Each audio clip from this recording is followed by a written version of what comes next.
राज्यात दूध दरवाढ करण्यात आली आहे। शेतकऱ्यांच्या दूध विक्रीला 3 रुपयांची वाढ तर ग्राहकांना दूध खरेदीला 2 रुपयांची दरवाढ करण्यात आली आहे। त्यामुळे आपोआपच दुग्धजन्य पदार्थांच्या दरातही वाढ होणार आहे। खासगी आणि राज्य सहकारी दूध संघाच्या बैठकीत हा निर्णय घेण्यात आला। पुण्यातील कात्रज डेअरी इथे ही बैठक पार पडली। कात्रज, अमूल, चितळे, कृष्णासह राज्यातील इतर दूध उत्पादक ब्रँडचाही यात समावेश आहे। 11 जानेवारीपासून ही दरवाढ लागू होणार आहे। आज रात्रीपासून पेट्रोल पंपावर बँकांचं कार्ड स्वीकारणार नाही असं पवित्रा पेट्रोल डीलर असोसिएशनने घेतलाय। एचडीएफसी बँकेकडून पीओएस मशीनवर 1% शुल्क आकारणी करत असल्याचा निषेध यावेळी पेट्रोल डीलर असोसिएशनने केलाय। नोटाबंदीनंतर पेट्रोल पंपावर कॅशलेस मोहीम जोरात राबवली गेली, मात्र 1% शुल्क आकारत असल्यानं पेट्रोल पंप चालकांनी नाराजी व्यक्त करत निषेध व्यक्त केला। 31 जानेवारीला मुंबईत होणारा मराठा मोर्चा तुर्तास स्थगित करण्यात आला आहे। मुंबई महानगरपालिका निवडणुकीमुळे आयोजकांनी हा निर्णय घेतला असल्याचं बोललं जात आहे। महाराष्ट्रातील जिल्हावार मोर्चाच्या संयोजकांची बैठक 15 जानेवारीला दादर इथे आयोजित करण्यात आली आहे। संयोजकांच्या बैठकीत मुंबईतील मोर्चाची पुढील तारीख ठरण्याची शक्यता आहे। औरंगाबाद इथे पार पडलेल्या क्रांती महामोर्चाचं आयोजन करण्यात आलं होतं।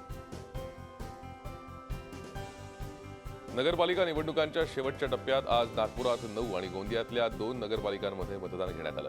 नागपुरातल्या 9 नगरपालिकांमध्ये 3:30 वाजेपर्यंत 48.51% मतदानाची नोंद झाली, तर गोंदिया आणि तिरोडा नगरपालिकांमध्येही मतदारांमध्ये फारसा उत्साह पाहायला मिळाला नाही।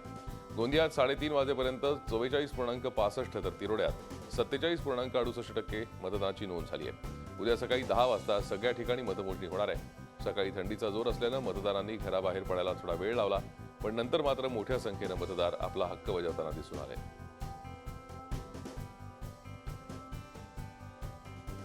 नगरपालिका निवडणुकीच्या अखेरच्या टप्प्यातल्या मतदानादरम्यान काटोलमध्ये गालबोट लागलं। काटोलमध्ये मतदानादरम्यान भाजप आणि विदर्भ माझाचे कार्यकर्ते एकमेकांना भिडले। काटोल येथे विदर्भ माझा पक्षाची गाडीवरती दगडफेक करण्यात आली, त्यामुळे या भागात तणावपूर्ण परिस्थिती निर्माण झाली होती। विदर्भ माझा नेता चरणसिंग ठाकूर यांच्या गाडीची तोडफोड केल्याप्रकरणी भाजप आमदार आशिष देशमुखांवर गुन्हा दाखल करण्यात आला, तर विदर्भ माझाचे कार्यकर्ते गाडीतून पैसे वाटत असल्याचा आरोप भाजपने केला आहे।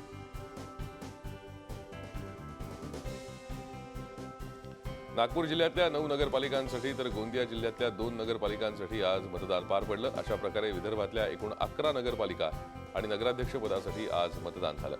राज्याचे मुख्यमंत्री देवेंद्र फडणवीस आणि केंद्रीय मंत्री नितीन गडकरी यांची प्रतिष्ठा या निवडणुकीत पणाला लागली आहे।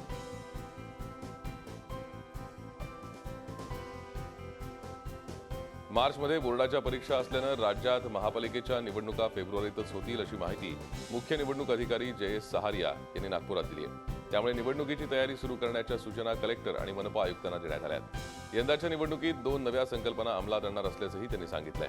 उमेदवारांचं नामनिर्देशन पत्र आणि शपथपत्र संगणकाच्या माध्यमातून स्वीकारण्यात येणार आहे। हस्तलिखित नामनिर्देशन पत्र चालणार नाहीये, त्यामुळे उमेदवारांचे अर्ज रद्द होण्याचं प्रमाण कमी होणार आहे। शिवाय उमेदवारांनी दिलेल्या शपथपत्राचा गोषवारा वर्तमानपत्रात छापला जाईल। तसंच मतदानाच्या दिवशी मतदान केंद्राच्या बाहेर फ्लेक्स लावून सर्व माहिती त्यावर छापली जाणार आहे।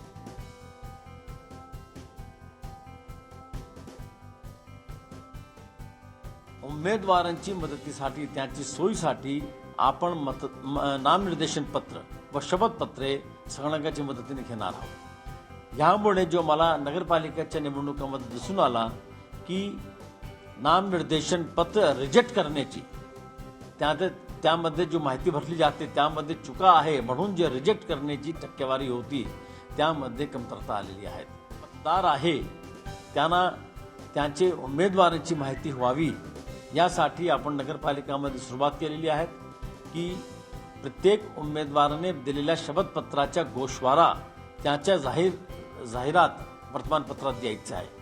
प्रत्येक मतदान केंद्राचे बाहेर माहितीचा गोषवारा फ्लेक्सवर लावायचा आहे, म्हणजे येणारे प्रत्येक मतदाराला माहिती पडेल की जो उमेदवार आहे त्यांची पार्श्वभूमी कशी आहे, त्याची बॅकग्राऊंड कशी आहे। मुंबई पालिका निवडणुकांतर्गत जाहीर केलेल्या प्रभाग रचनेच्या विरोधात प्राप्त झालेल्या एकूण 629 आक्षेपांपैकी फक्त 28 आक्षेप मंजूर करण्यात आले। आक्षेप आल्यानंतर 30 पालिका प्रभागांची सीमारेषा निवडणूक आयोगानं बदलल्याची माहिती आरटीआय कार्यकर्ते अनिल गलगली यांना पालिकेच्या निवडणूक आयोगानं दिली आहे। एकूण मंजूर 28 आक्षेपांमध्ये सर्वाधिक आक्षेप हे राजकीय नेत्यांचे असल्यानं या आक्षेपांना राजकीय वजन असल्याची चर्चा आहे। खरं पाहिलं तर ज्या पद्धतीने प्रभाग रचना झाली, कमी वेळ मिळाल्यामुळे नागरिकांना भविष्यामध्ये या सर्व आक्षेपाला घेऊन वेगवेगळ्या प्रकारच्या समस्यांना सामना करावा लागेल. त्याशिवाय आरक्षण निवडणूक आयोगाने पहिला मंजूर केलं, त्यानंतर प्रभाग रचनेची रचना केली.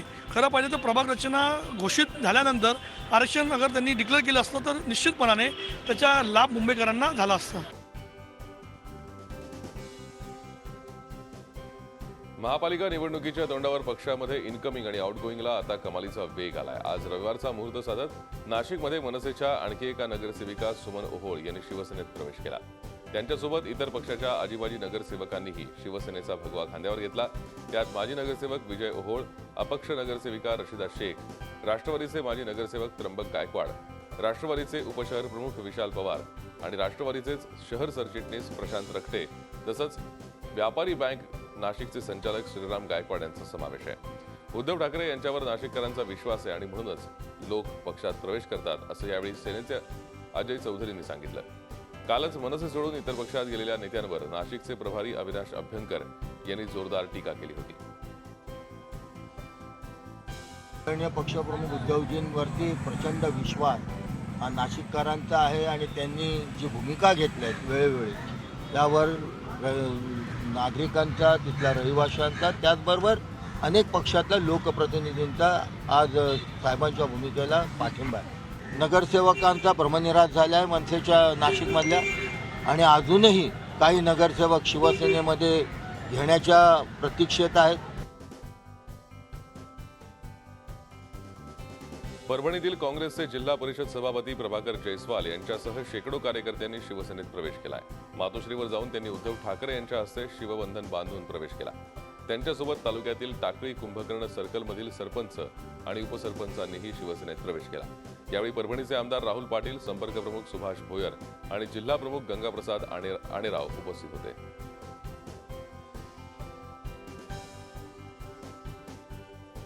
केंद्रीय अर्थसंकल्प 1 फेब्रुवारीलाच मांडला जाणार आहे. राष्ट्रपती प्रणव मुखर्जींनी यावर शिक्कामोर्तब केलंय. रेल्वे बजेटचाही यात समावेश करण्यात येणार आहे. 5 राज्यांच्या विधानसभा निवडणुकांची आचारसंहिता लागू झाली आहे. त्यामुळे मतदान प्रक्रिया पूर्ण होईपर्यंत अर्थसंकल्प सादर करण्यात येऊ नये अशी मागणी विरोधी पक्षांनी केली आहे. निवडणूक आयोगानं त्याबाबत केंद्र सरकारकडे विचारणा केली होती. मुख्य निवडणूक आयुक्त नसीम झैदी यांनी मंत्रिमंडळ सचिव पी.के. सिन्हा यांना यासंदर्भात पत्र पाठवून याबाबत 10 जानेवारीपर्यंत उत्तर देण्यास सांगितलं होतं. मात्र आता राष्ट्रपतींच्या मंजुरीनंतर 1 फेब्रुवारीलाच अर्थसंकल्प सादर होईल यावर शिक्कामोर्तब झालंय.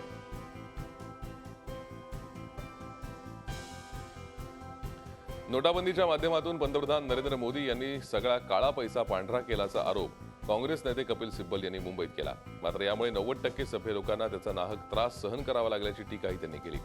5 राज्यातल्या निवडणुकांआधी बजेट मांडून मोदी सरकार राजकीय लाभ उठवू पाहत असल्याचंही ते म्हणाले.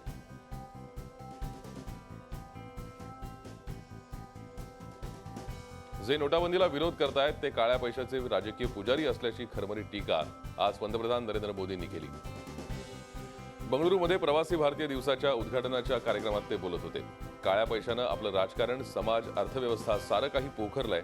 मोदी सरकारनं या काळ्या पैशाविरोधात लढाई सुरू केली आहे असंही त्यांनी यावेळी सांगितलं.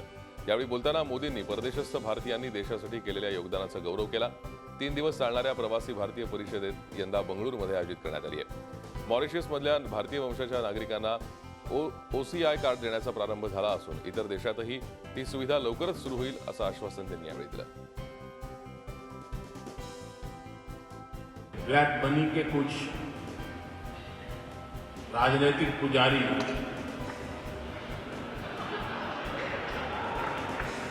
हमारे प्रयासों को जनता के विरोधी दर्शाते हैं. करप्शन और काले धन को समाप्त करने में भारत सरकार की नीतियों का जो समर्थन प्रवासी भारतीयों ने किया है उसके लिए मैं आपका अभिनंदन करता हूं, आपका साधुवाद करता हूं, आपका धन्यवाद. अरबी समुद्रात शिवस्मारक होतंय ही कौतुकाची बाब आहे, पण आपल्या दृष्टीनं राज्यातल्या गडकोटांचं संवर्धन होणं जास्त महत्त्वाचं असल्याचं खासदार संभाजीराजे छत्रपती यांनी म्हटलंय. कोल्हापूरमध्ये आयोजित कार्यक्रमात ते बोलत होते. गडकोटांप्रमाणेच राज्यातले जलदुर्गही महत्त्वाचे आहेत, हेही लोकांना पटवून देणं आवश्यक असल्याचं त्यांनी सांगितलंय. यासाठी सिंधुदुर्ग, विजयदुर्ग, खांदेरी, उंदेरी, पद्मदुर्ग यासारख्या जलदुर्गांचं सी सर्किट करण्याची गरज त्यांनी बोलून दाखवली.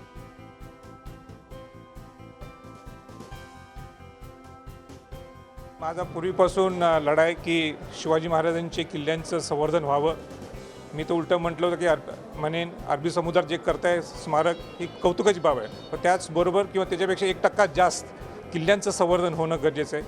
मी एक ब्रँड अँबॅसेडरच्या नात्याने मी शिवराज्याभिषेक सोहळ्याच्या माध्यमातून रायगडला आम्ही 600 कोटीचा आराखडा जाहीर केला. त्यातले 100 कोटी हे या मार्च अखेर हे सगळं सुरू होईल. सांगली जिल्ह्यातल्या भिलवडी येथील अल्पवयीन मुलीवर सामूहिक बलात्कार आणि खुनाच्या घटनेनंतर राज्य महिला आयोगाच्या अध्यक्षा विजया रहाटकर यांनी पीडित कुटुंबियांची भेट घेतली. या प्रकरणी पॉस्को कायद्याअंतर्गत गुन्हा दाखल करण्यात आला असून अद्याप कोणालाही अटक करण्यात आलेली नाही अशी माहिती त्यांनी दिली. ही घटना भयंकर आणि निंदाजनक असल्याचंही त्या म्हणाल्या. सांगली जिल्ह्यात महिलांवरील अत्याचारात वाढ होत असून महिला सुद्धा न्याय मागण्यासाठी पुढे येत असल्याचं त्यांनी सांगितलं.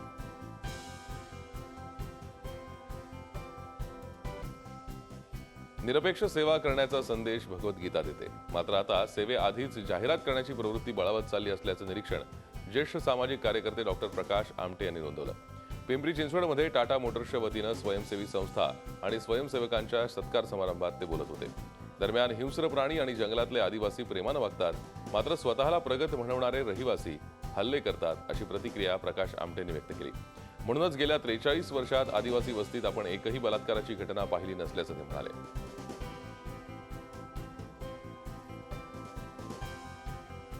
मराठी माणसाला आपल्या भाषेचा फक्त अभिमान आहे, मात्र आपली भाषा टिकवण्याबाबत मराठी माणूस बेशिस्त आहे असं मत साहित्यिक अरुण साधू यांनी व्यक्त केलं.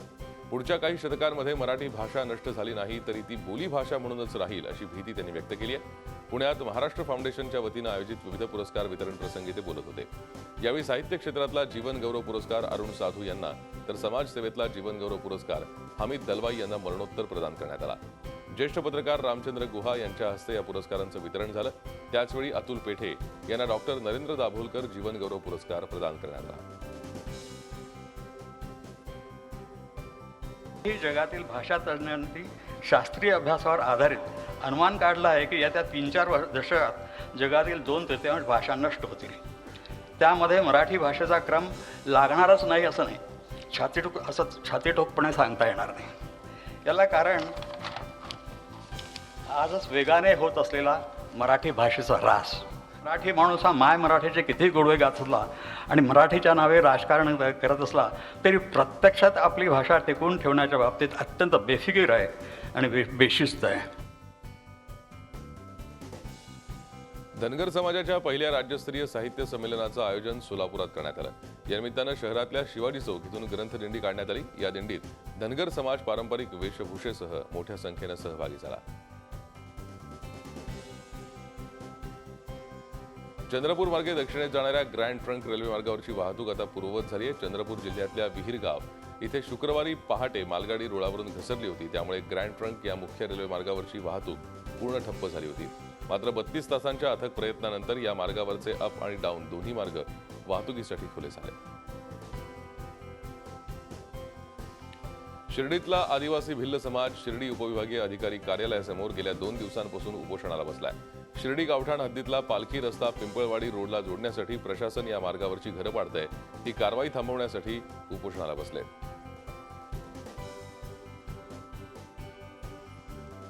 पुण्यातील आंबील ओढ्यात वाहून गेलेल्या गणेश चंदने याचा मृतदेह कसबा पेठ पंपिंग स्टेशन जवळ सापडलाय. शनिवारी सकाळी 11च्या सुमारास गणेश आंबील ओढ्याच्या प्रवाहात वाहून गेला होता. मित्रांसोबत क्रिकेट खेळत असताना चेंडू काढण्यासाठी गणेश ओढ्यात उतरला, मात्र पाण्याच्या प्रवाहासोबत तो वाहून गेला. अग्निशमन दल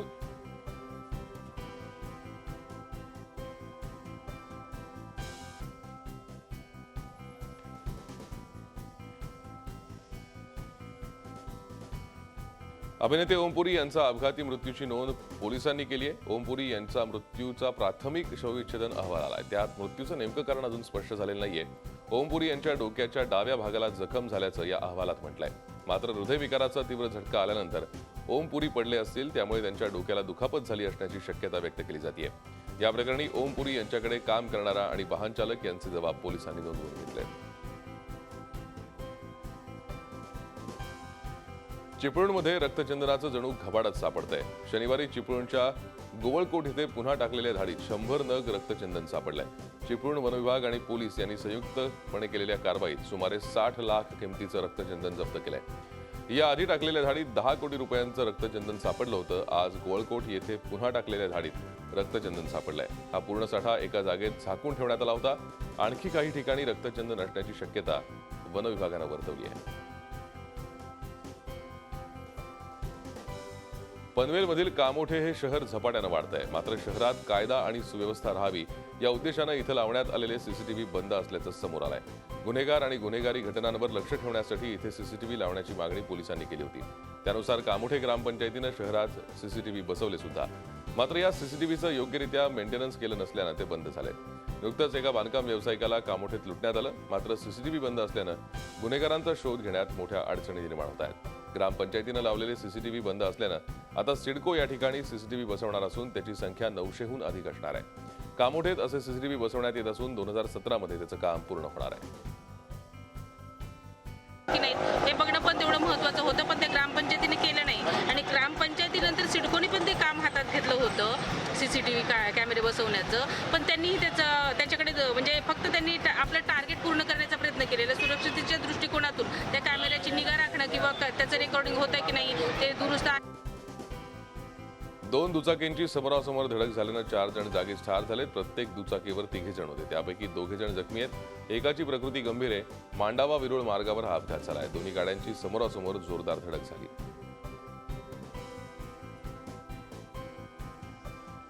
स्वामी Vivekananda youth connect marathon run for नेशनचं आज आयोजन करण्यात आलं. मुंबईतल्या जुहू परिसरात या मॅरेथॉनचं आयोजन करण्यात आलं.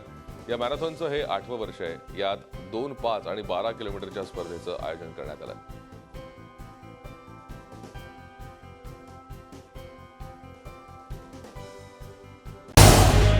झी 24 तास रहा एक पाऊल पुढे.